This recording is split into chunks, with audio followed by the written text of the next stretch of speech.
I want to turn to some news on Louis Farrakhan, the leader of the Nation of Islam. He went on an anti-Semitic rant during a major speech a week ago yesterday. Here's a little bit of it.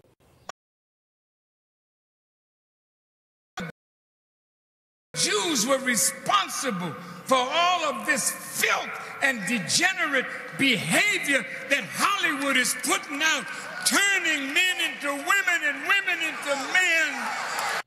Despite the anti-Semitism and homophobia inherent in that clip, several leaders of the Women's March are supporters of Farrakhan and have not condemned him.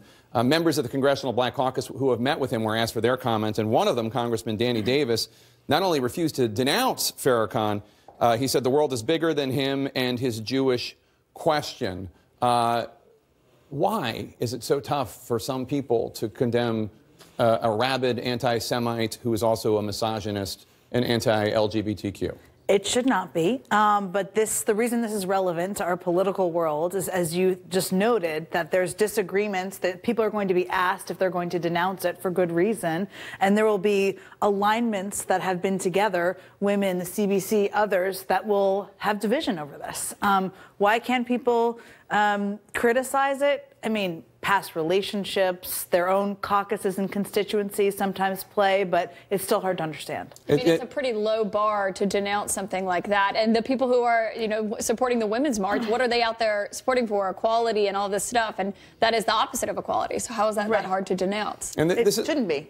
It shouldn't be.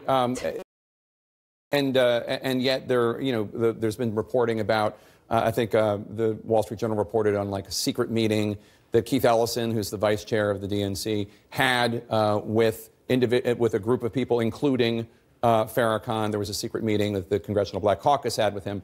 There was this photograph of then Senator Obama that had been hidden from the public for several years. So people want to have the association, but they don't want to get dinged for it publicly.